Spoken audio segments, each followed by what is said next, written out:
प्रधानमंत्री नरेंद्र मोदी एक ऐसे प्रधानमंत्री हुए, नेहरू जी से लेकर आज उनको वो ऐसे प्रधानमंत्री थे कि जिनको पूरा देश उनके पीछे खड़ा हुआ। पक्ष विपक्ष आंख बंद करके हमने कहा कि इंतकाम लीजिए पहलगाम में जो कुछ हुआ है। इतना इतना इतना तो सपोर्ट इंदिरा जी को भी नहीं मिला था। नंबर 2, हम इस बात से बचते रहे कि साउथ एशिया में हम कोई जंग का मैदान, कोई जो हमारी भारत की स्ट्रेटेजिक हमारी आजादी है, उस आजादी को हम कभी भी गिरवी नहीं रखेंगे। हम उसको कभी भी, जो हमारा स्वाभिमान है उसको हम कभी भी गिरवी नहीं रखेंगे। लेकिन प्रधानमंत्री नरेंद्र मोदी ने वो 3 काम किया। वो क्यों किया, वो हमारे सुधांशु त्रिवेदी बताएंगे। इंदिरा जी के नाम लेने से आपको शर्म आती है, आप छोटे हो जाते हो। मरहूम अटल बिहारी वाजपेयी साहब, अमेरिका ने उनके ऊपर दबाव बनाया, बोला जंगे बंद करो, हथियार फौजें वापस ले आओ। मरहूम अटल बिहारी वाजपेयी साहब थे, अमेरिका के सामने नहीं झुके। 5 मई की एक डील, आपके मित्र की डील की वजह से आपने ऐसा समझौता किया, हमारी फौज आगे भेजी, पूरा देश उनके साथ खड़ा हुआ है। और आप 24 घंटे पहले देश का प्रधानमंत्री नरेंद्र मोदी अमेरिका के सदर से डील कर रहे हैं, मार्को रूबियो से डील कर रहे हैं। हमारा यह कहना कि आज जो देश में सबसे बड़ा खतरा है, क्या ईगो है। इंदिरा जी के सबसे बड़े राजनीतिक दुश्मन जानते कौन हुए? अंजना मैम, जेपी हुए।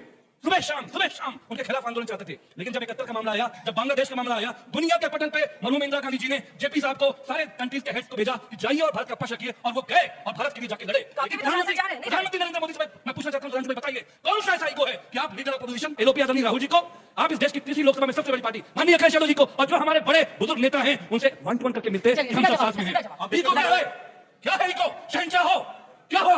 अब देख तू फैक्चुअली क्या क्या रॉन्ग बोला ये कह रहे पहली बार देश का विपक्ष साथ नहीं जी, जब हम विरोध में थे तब विपक्ष साथ में था। 62 के युद्ध में जिस सीमा तक जाके जनसंघ ने साथ दिया, जनसंघ नहीं सबूत के साथ बोलता हूं, 26 जनवरी 1963 को राष्ट्रीय स्वयंसेवक संघ को नेहरू जी ने बुला के साथ में रखा। ये होता साथ लेके खड़े होना। 65 की वॉर में शास्त्री जी ने सिर्फ जनसंघ नहीं, उस समय द्वितीय सरसंचालक गुरु गोलवालकर जी को भी बुलाया पार्टी मीटिंग में। ये होता है मौके के ऊपर साथ देना। 1971 में जिस ढंग से अटल जी ने साथ दिया, आज तक कांग्रेसी कोट करते हैं, उस समय ये होता है साथ देना। 1995 में जिस समय जिनेवा में अपोजिशन पाकिस्तान एक प्रस्ताव ला रहा था कश्मीर को लेकर, अपोजिशन का लीडर होने के बावजूद नरसिम्हा राव सरकार का समर्थन किया, नरसिम्हा राव को पूरा क्रेडिट दिया। घर में आके जो लड़ना था हुआ। 99 का कारगिल हुआ, लाहौर पर उलट कर इन्होंने प्रदर्शन किया।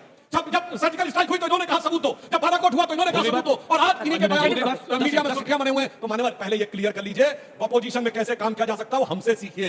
जो आपने बोला सरासर झूठ बोला।